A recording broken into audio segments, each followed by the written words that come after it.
next week and who's on next week, next Friday. And then I'm going away and I will listen to you in retrospect. Not to worry. Yeah. Ladies and gentlemen, girls and boys, an assembled company, welcome to the World Storytelling Cafe. And it is Friday. Therefore, it is stories for children of all ages from 0 to 100. And tonight's teller is the incredible, the amazing, the wonderful. And I'll go on with superlatives for about another 10 minutes. But on the other hand, you're here to listen to her. So, Chandrika Joshi, can we have a round of applause, please, for Chandrika? Thank you. Magnificent. I see that Louis isn't here today, but are you probably on holiday or something? But there will be loads of people watching you and on other devices.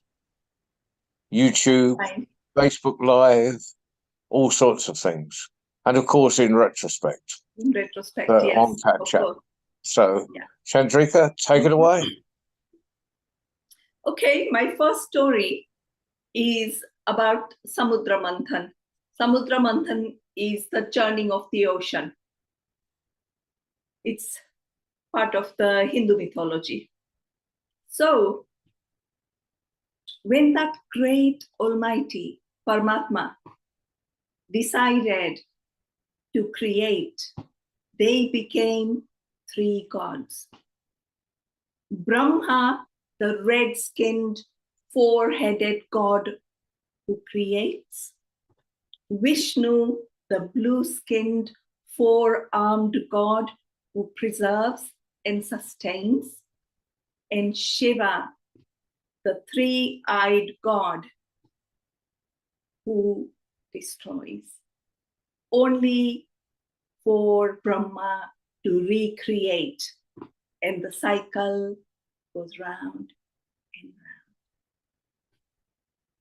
When Brahma got to work straight away and created the three worlds, the heaven, earth, and patal, and Vishnu now had to preserve those three worlds. And then Brahma created two types of beings. The luminous ones, called Devas, and the ones who were not luminous are called Danavas. There was one Danava who was luminous, and his name was Swarabhanu. The Danavas were sent into Patal, the underworld, and the Devas were placed up in the heaven. 33 Devas. The sun, the moon, the planets, earth, water, fire, wind. Soon there was trouble. The Danavas were greedy, ambitious, pushy. So they went to the heavens and got rid of the Devas. And Vishnu knew he had trouble on his hands. Vishnu organized a meeting of the Devas.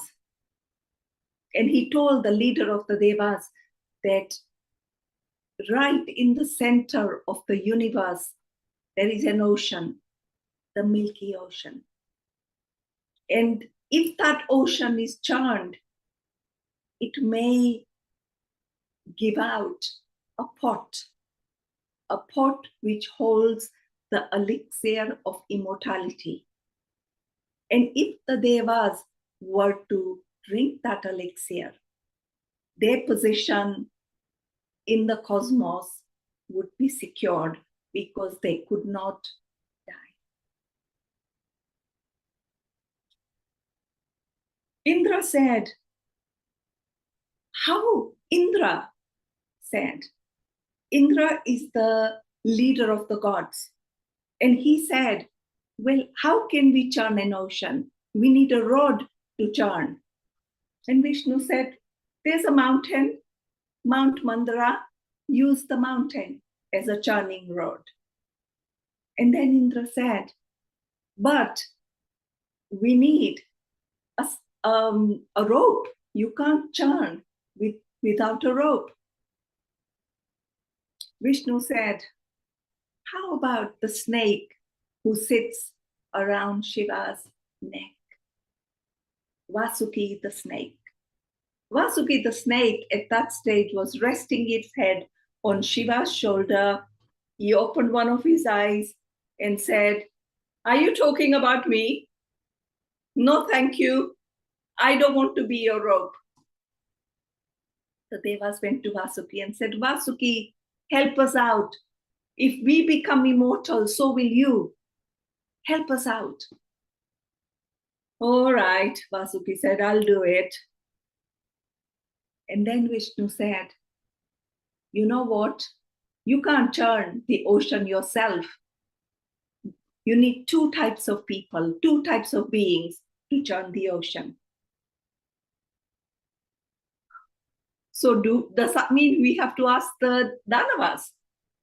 Yes, of course, said Vishnu. It has to be Devas and Danavas who, if they churn the ocean, you can get the port of immortality. Indra, the god of the leader of the Devas, said, leave it to me. So Indra went to the heavens, and there he spoke to the leader of the Danavas and said, how about it? Why are you in? Let's churn the ocean and get the port of immortality. The Danavas said, yes, we are in, provided we get to share the elixir, that you do not cheat us out of it. No such thing, said Indra. Come on, be a sport. So the Danavas and the Devas collected in that center of the universe where the Milky Ocean is. They had dragged this big mountain, Mount Mandara, and then they were holding it and said, where do we put it? Because the ocean doesn't have a base. Vishnu said, I will provide a base. He closed his eyes, folded his hands, and out of his being emerged a large turtle, blue in color like Vishnu. And the turtle dived into the ocean and took his place. And on top of the back of the turtle, they placed Mount Mandara. Vasuki the snake came and wound himself around the mountain, his head pointing one way, his tail pointing the other way. And then Vishnu said, okay, Devas, you go towards the mouth end. Danavas, you go towards the tail end, because you are two teams. We are not going to grab Vasuki's bottom, said the Danavas. Why should we? Okay, Vishnu said, have it the other way around. You hold the head. Devas, you hold the tail. So they grabbed the tail and the head. And the Devas grabbed the tail. And the Devas grabbed the tail, and the Danavas grabbed the head, and they pulled.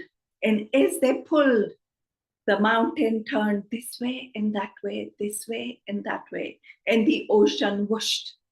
And as it whooshed and churned, they kept on churning it for a night and a day, and then they stopped. Soon the ocean started bubbling, and as it started bubbling, out of the ocean came a blue, dark blue liquid. They were mesmerized. They thought, is this the nectar without the pot? And they watched. And soon that blue liquid started burning their eyes and their skin. And then Vishnu shouted and said, this is halahal, this is the poison. The poison comes out first, the nectar comes out later. You need to go to Shiva, the god of destruction, and beg and say, ask him to destroy this poison, halahal. So the Danavas and Devas went to Shiva and begged him to say, can you please take away this poison? Shiva opened his mouth and swallowed the poison, but only held it to his throat, in his throat at neck level, and his neck became blue. They bowed down to Shiva, thanked him, and went back. The Devas grabbed the tail and the Danavas grabbed the head, and they started churning the ocean. The mountain went this way and that way, this way and that way. Whoosh, whoosh, whoosh, the ocean churned.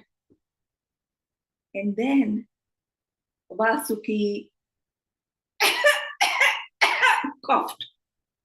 And as Vasuki coughed, venom came out of his mouth and splattered on the Danava's face. And their faces became ugly. Vasuki, look what you've done, they shouted. You're holding me too tight, said Vasuki. You're holding me too tight. Be a bit gentler. I'm sorry, done is done now. Let's go back to churning the ocean. So the Devas grabbed the tail, Danavas grabbed the head, and they started turning. And Mount Mandara moved this way and that way, this way and that way. Whoosh, whoosh, whoosh, whoosh. The ocean churned, and they churned the ocean for a day and a night. And then from the ocean came out the silver-skinned god, luminous god called Chandrama, the moon. The Devas and the Danavas grabbed the moon. They were so grateful to Shiva. They went and offered the moon as a present to Shiva. And Shiva just picked it up and put it on his head, on his jata, as a decoration. They went back to the mountain. The Devas grabbed the tail, the Danavas grabbed the head, and they moved. They pulled. And as they pulled, Mount Mandara moved this way and that way, this way and that way. Whoosh, whoosh, whoosh, whoosh. The ocean churned. And as the ocean churned, they continued for a day and a night. And then, when they stopped, out from the ocean came Airavat, the magical elephant, the one with 4 trunks, and the one with 7 trunks and 4 tusks. Indra straight away grabbed it and said, "Oh, I'll have this." The Danavas complained, but they waited. And from the ocean came the magical horse, the horse with 7 heads and wings, a horse which could fly. Uchashrava. The Danavas grabbed the horse and said, "We will have him." And then came out Kamadhenu, the cow of plenty, who gives every wish that you ask for. Vishnu said, that cow will have to stay on the side and it will go to those who are not greedy. Then they went back to churning the ocean. The Devas grabbed the tail, the Danavas grabbed the head, and they pulled. And as they pulled, the mountain moved. It went this way, that way, this way, that way. Whoosh, whoosh, whoosh, whoosh. The ocean churned. And then they did that for a day and a night. And when they stopped and waited and looked, out of the ocean came a large conch. Vishnu took it and blew into the conch. And it created a musical sound. And that was the first musical instrument. And they went back. The Devas grabbed the tail, the Danavas grabbed the head, and they pulled. And as they pulled, the mountain moved this way and that way, this way and that way. Whoosh, whoosh, whoosh, whoosh. The ocean churned. And they churned the ocean for a day and a night. And then they stopped. And then came out the wish-granting tree. And then came out Sharanga, the bow. When you fire one arrow, the arrows multiply. That was kept on the side. They were getting tired.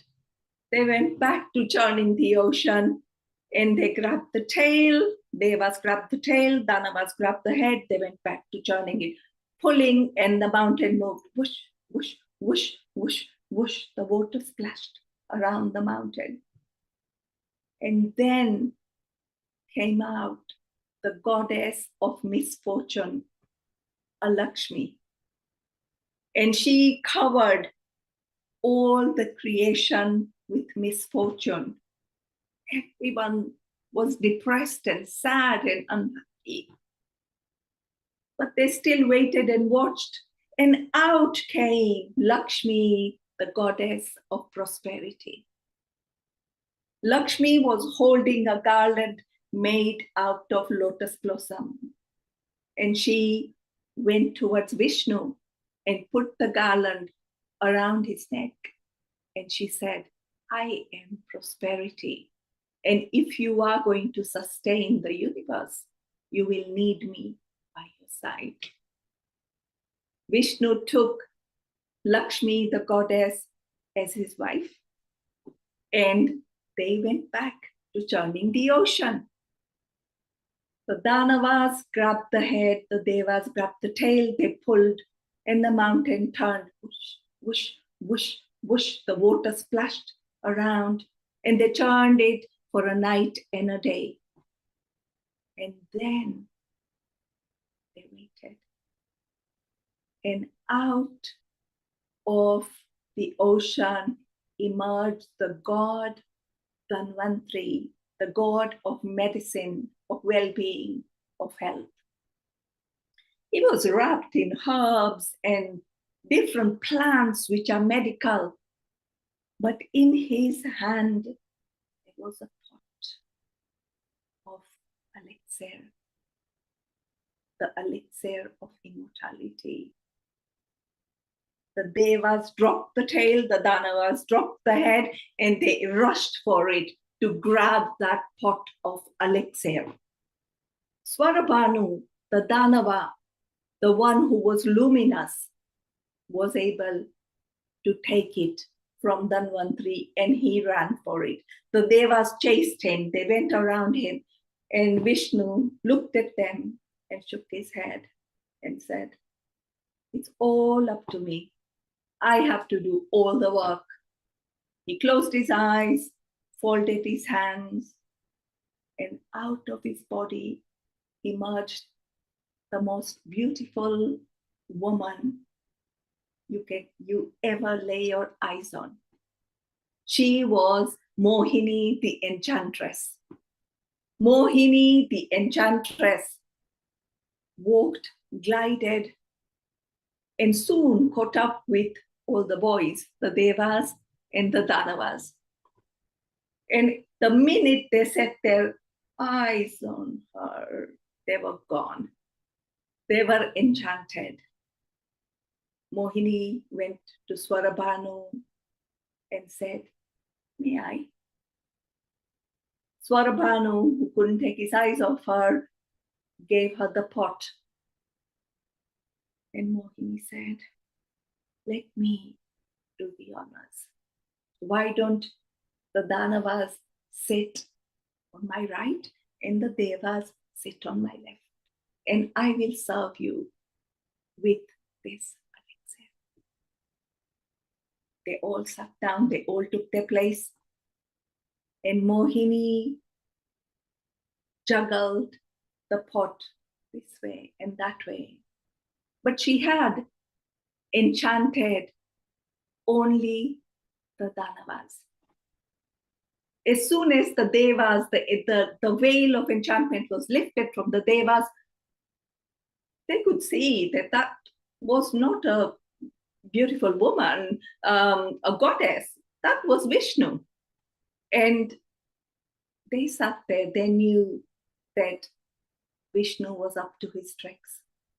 So Mohini gave the elixir to the Devas, and pretended to give it to the Danavas. But because they were enchanted, they kept on licking their lips and thinking that they are actually drinking it. As the Devas drank the elixir, they became stronger and more luminous and brighter.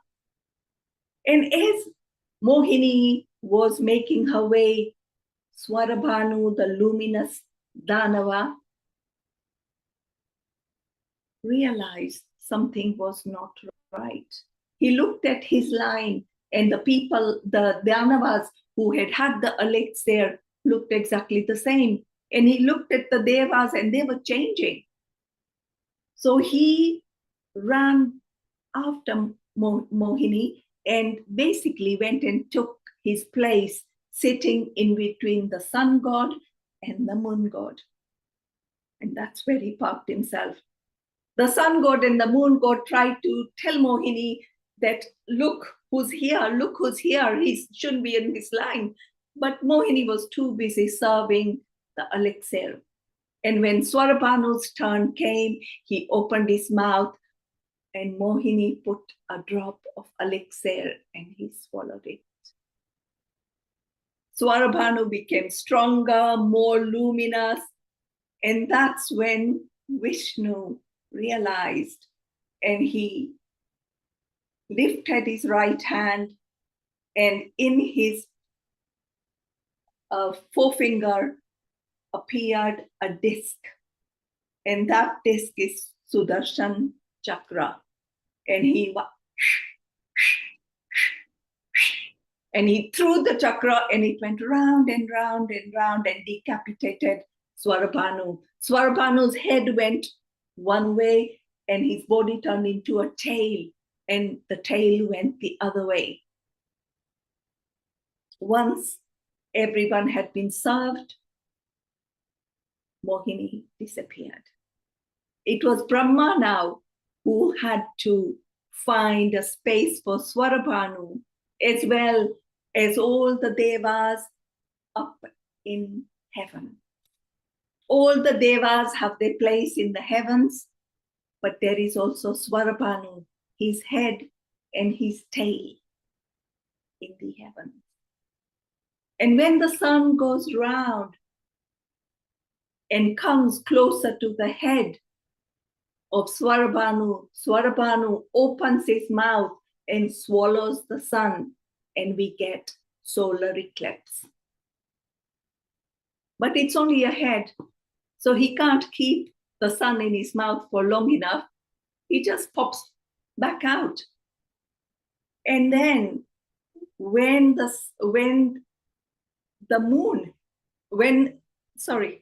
sun comes to the tail of Swarabhanu, he tries to swallow the sun. And at that stage, we get a lunar eclipse. But again, it's only a tail. It can't hold the sun, so the sun escapes. And in this way, we see that there is still Rahu and Ketu, for they are called the head of the dragon and the tail of the dragon. And they are in the sky giving us the eclipse. But the rest of the Devas are still there, luminous. The moon shines, the sun also shines, the earth goes round, the wind whispers, the water flows. They are all the things that are immortal. And once that was done, Brahma said, now I will create a third type of being, Manava, mankind, humans. And he said, you know what? I'm going to make them partly divine and partly crooked. They're going to be partly demonic and partly divine. And they live on earth. But the Danavas are also on earth, because they are not immortal. And the Danavas, the demonic ones, are the ones who want to drink all the ocean, who want their space in the sky, who want to conquer everything. And we all know who they are, for they still want to destroy everything. But they will not win, for they are mortal. They would have only won if they had become immortal. That is Samudra Manthan. Thank you. That was enchanting, engaging. I could feel myself caught between the tail and the head. I could feel the mountains moving. Oh, wow. You are all these things indeed a coming great out. teller. Say again? And all these objects coming out of the ocean. Yes, yes. Yeah. And I particularly like that part because a lot of people don't get it, but the ocean is extremely important to life on the entire planet. Yeah. And what comes out of the ocean, what goes in the ocean, affects us all. So when they were churning the ocean, I'm like, this is happening now. Yeah.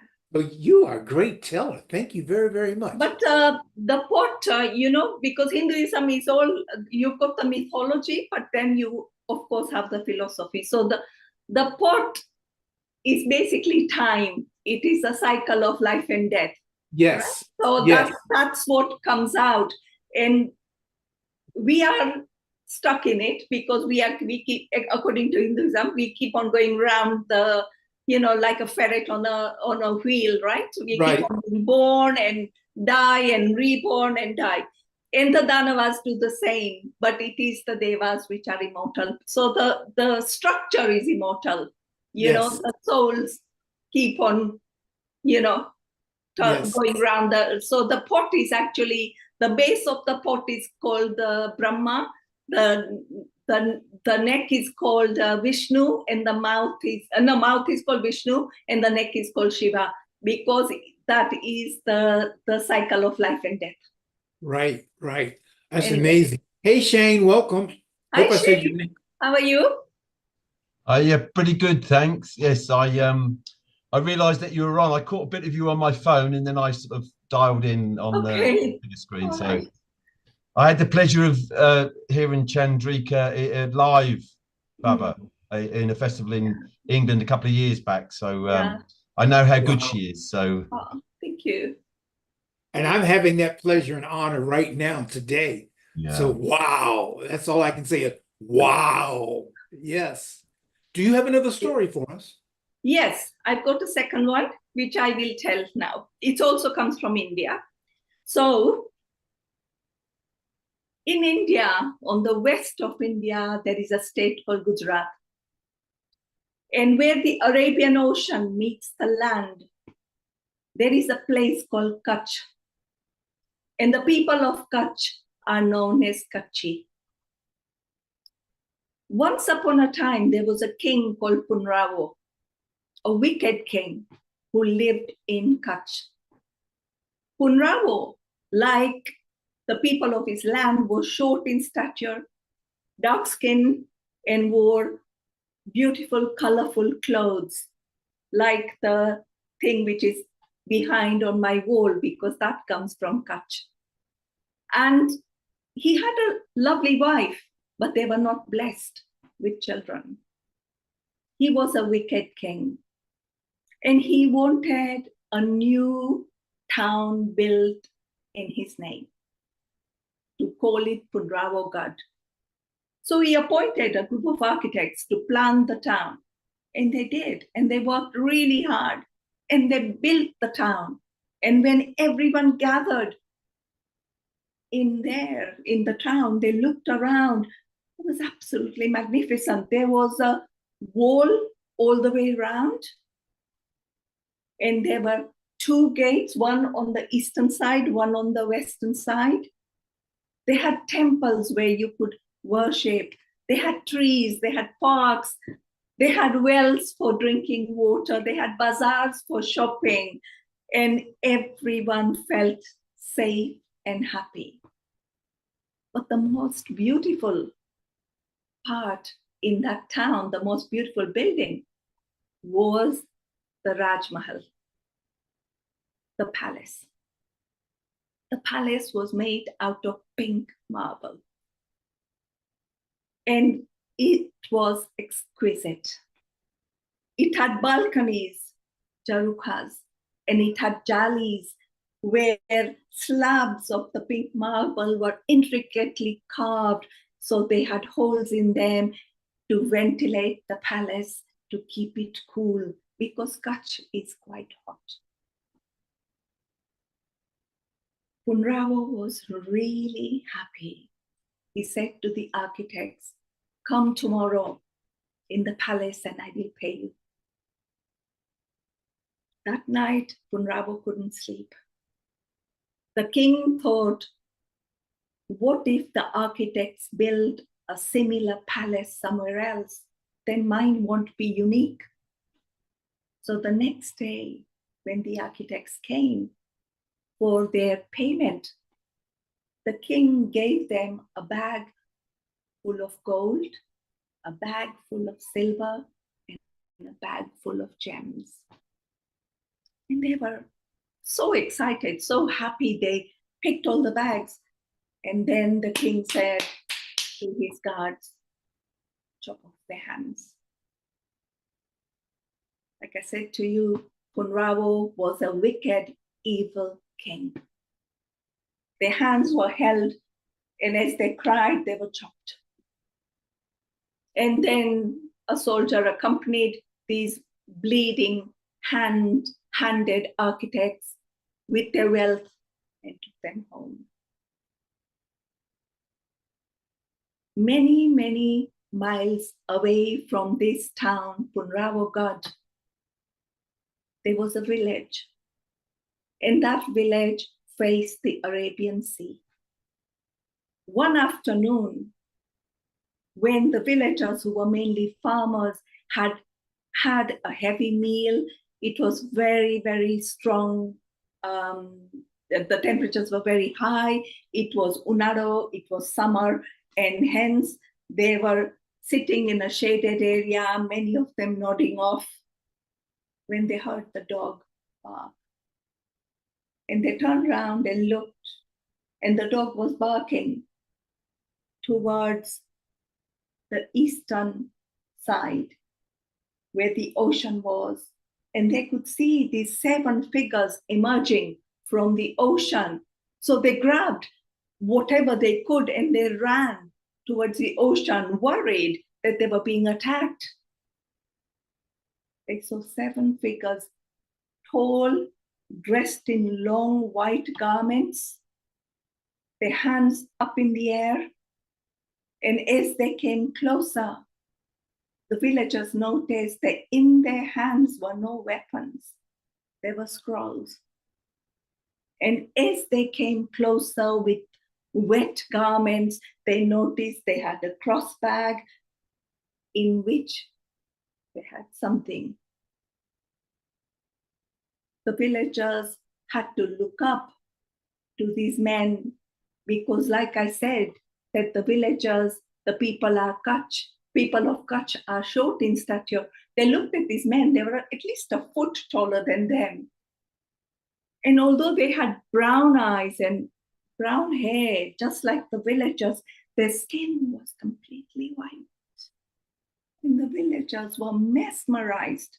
They had never seen anyone with porcelain white skin. The head of these people came forward and he said, "Rukhi." The head of the Kutchi people came forward and said, "Kutchi." And the Rukhi had said, "Rukhi, Kutchi." And he joined the hands to say, "We are coming in peace." And he pointed at the back, and when the villagers looked, lo behold, they saw a dhow sinking in the ocean, the mast still visible. They took the 7 men back to the village. They fed them, they gave them somewhere to sleep. The next morning, when the villagers woke up, the 7 men were gone.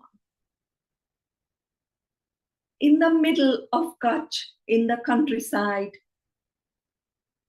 amongst the hills and the flowers and the trees, 7 strange men dressed in white were walking, holding their scrolls. And they walked and they walked until they came to a hill.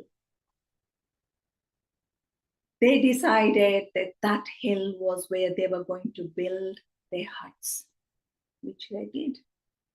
And they opened their cross bags and they were full of seeds. And they scattered the seeds into the fertile ground. And that hill was close to Punrawagad. So the 7 rookies started going into Punrawagad. And when they did, of course, everyone stared because they had never seen such tall white men before, dressed in white. But soon they got used to the 7 strange men. And they were not harming them. So everyone was happy. One day, the rookies were walking through the bazaar where a child was wailing. The child was ill. He had a gash on his face which had become infected. It was swollen, it was red. And it was the barber's child. The barber was holding the child and really rocking the child, trying to calm him down. When the rookies came close and they saw that the child was sick, the head of the rookies came forward, went into his bag and took out 3 leaves. He added water to it, made paste, and he applied it on the child's face. And soon the child fell asleep. It is then that the people of Punrawagad realized that these strange 7 men are healers. Soon they started going up the hill to their hut every time they had any ailment. And they were generous, the rookies were. They started treating everyone from Punrawagad. Soon the queen heard about the rookies. She also wanted to be healed. She wanted a child. So she got in her palanquin and they carried her and she went up the hill, carried up the hill. She's been taken back that she still had to wait in the queue. Did they not know she's a queen? Finally, when she went in and spoke to the rookies and said that she wants a child, the rookie had said kindly that you will not become a mother. Why not? If you can cure everyone else, why can't you cure me? Because your husband is very, very cruel. You will suffer his sins. The world doesn't need another person like your husband, and hence you will not be blessed with the child. When she got home that night, she told her husband, the king, about it. Punrawa was furious. The next day, he got the 7 men. He sent his soldiers to bring the 7 men into the palace. And when they came, he punished them. And the punishment was particularly cruel. You see, the oxen who normally went around the threshing pole, threshing the wheat, were untied, and the 7 men were tied around the threshing pole with bare feet walking on the wheat. And soon the skin became bruised, it cracked, bits of chaff and the wheat started getting inside the feet, and the feet were bleeding and they were in a lot of pain. And then they started chanting, Jack, Jack, Jack, Jack. The villagers, the Punrawagat people came running, and they couldn't bear it that their healers were being punished. So they also started chanting, Jack, Jack, Jack. As they did that, the Baba could hear, and he came running over, and he said to the guards to say, release him, the head of the Rukis, I will take his place. So the Baba took his place, and the head of the Ruki walked with his bruised and battered feet back towards his home. And then they heard music, like a wailing sound, like a singing sound. They heard chants that they had never heard before. And the air started becoming thicker. And then they could hear thunder clapping, coming closer and closer and closer.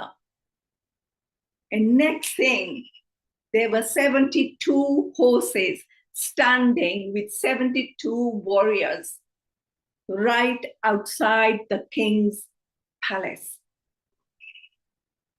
Their hands up in air, and their hands didn't have scrolls, they had weapons. There were 71 men and 1 woman. The woman was the head of these people, these beings.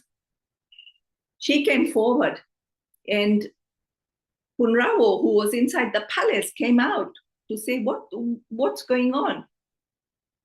And he looked at the woman, and the woman shouted, the woman warrior said, let my people go. And Punrawo said, and what will you do if I don't? And she said, we will kill you. And Punrawo pointed towards his right arm, because on his right arm there was a taviz, a talisman. It was a little golden amulet. Inside there were 7 grains, black grains, which were charmed. And as long as Punrawo wore that taviz, he could not be killed. The Rukis took their spears and sent them. And the spears came closer to Punrawo and melted away and fell on the ground. That's when the Rukis came down from their horses and made a circle. And the head of the Rukis, the woman whose name was Saira, went inside. And when they parted, Punrawo was looking and he could not see Saira anywhere. Where did she go? From the middle of the circle, there was a buzzing sound. It was a bee. And the bee went towards Punrawo. And when it came close, Punrawo started squatting it, but it dipped down and went up and bit Punrawo just here. And when Punrawo was stung, he had never experienced that type of pain. He screamed in agony and he tried to knock the bee off, but what he did was, in fact, knocked his taviz off his arm, which fell on the floor. And the minute that happened, one of the warriors sent a spear and the spear went all the way up to where one of the stones was, the palace stone, and that came loose and fell on Punrao's head, and he died instantly. When Punrao was dead, they all cheered and they were happy. And they untied the healers and they carried them all the way back to their hut. And the people of Punrao God cleaned their feet and put bandages on them and looked after them until they were healed. The king was dead, and the queen was unhappy. Soon there was going to be a new king who was going to be inaugurated. And the queen, once there is a new king, would not have any power. So what she did was she sent soldiers to the hut of the healers and had them killed. And when the healers died, everyone from Punrao God cried. And that year, they made little clay statues of horses with warriors sitting on top of them. And they created a big temple of these 72 warriors. In their memory, they still worship them. So when you go to Kutch, if you ever go to Kutch, find these temples, which are called Jak Dada, which means Father Jak. So the Jak are the warriors. And the fishing village, the little village which was on the shore of Arabian Sea, is now called Jakau. It is no longer a small village. It is a large port. That is a story from Kutch. That was amazing. I love that. Thank you. Fantastic imagery there. God. And I want to ask so many questions, actually. You too. Yeah, you can. Yeah. Well, I want to know what happened to the. I was expecting the architects to be healed by the healers, so that was one bit. Yeah. And then I think the architect. I sort of often sometimes the story is told from a perspective that the he had built the palace, so the stone which comes loose is architect's revenge. Ah, yes, I like it. Because remember, that's otherwise they can just get the spear and it pierces the heart or whatever and he dies, but he doesn't. It's the stone which falls. Yeah. they can't pierce his heart because he was heartless. He was heartless. You're right. Yeah. Wow. And the other intriguing bit is considering it comes from India, is that the healers had porcelain white skin. Yeah. Because I've read a lot about, because I was thinking, like, what is this story about 72 warriors, right? I sort of heard about it.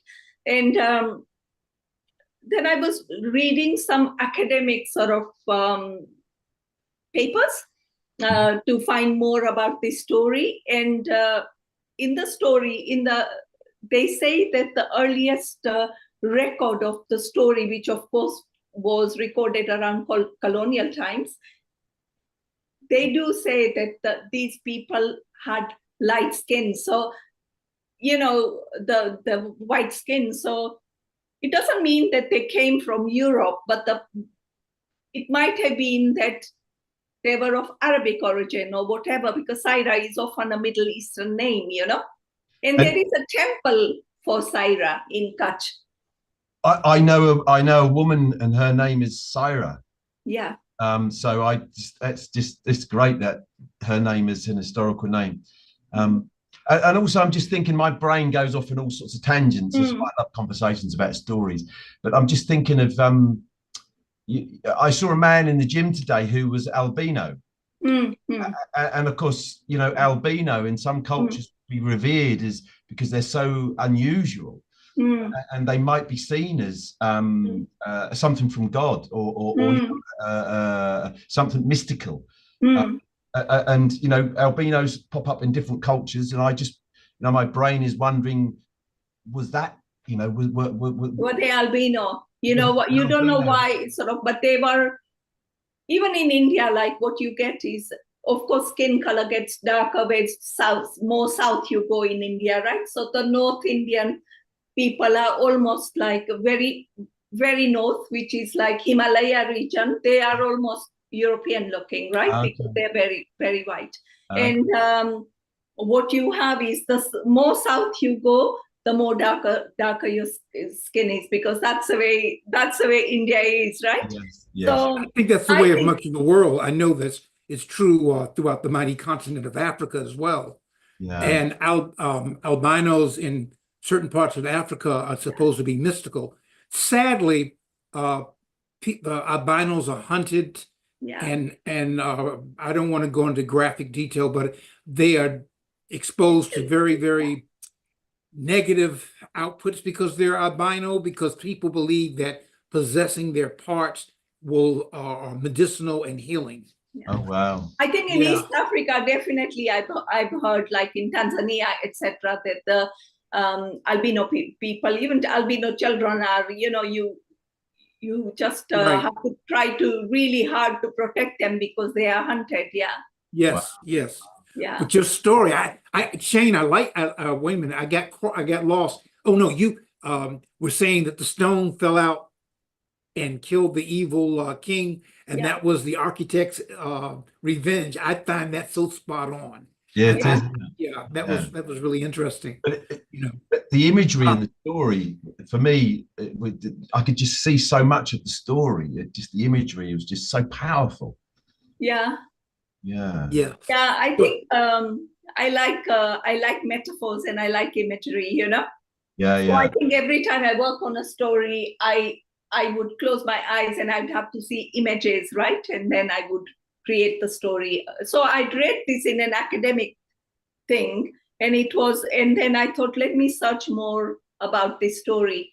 Yes. And nowadays, I mean, actually the temples are all Hindu temples, and they worship, and of course, then there is a different narrative coming. You know, people change narrative with time as well. So, you know, they don't want to, especially nowadays, they don't want to feel that there were some people who came from another land. They want to feel that they were indigenous, right?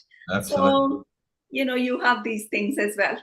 Yeah. You know, there's an old saying that a picture is worth 1,000 words. But today, listening to your stories, your words are worth 1,000 pictures. Oh, very clever. See, you are so kind, right? I always hear you really being kind to people. You know, thank you so much, right?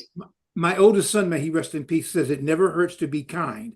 And the thing is that someone told me I see the kindness and good in people, that I always see that. But when I make a comment, I'm always making it from the soul and from the heart. And I wouldn't say it if I didn't feel it to be true.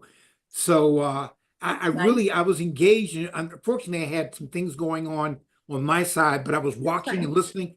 But I was engaged with your storytelling. But pardon me for a moment. I gotta do a little bit of business because I promised John Rowe I would. So I want to remind everyone listening that you can always listen to this on the playback. And also invite everyone to join us this Sunday for the Worldwide Story Round this Sunday. And then next Friday, a week from today, we have Michael Kernis, I hope I got his name right, who will be telling stories for children. As always, please tell your friends, tell your friends, tell your families.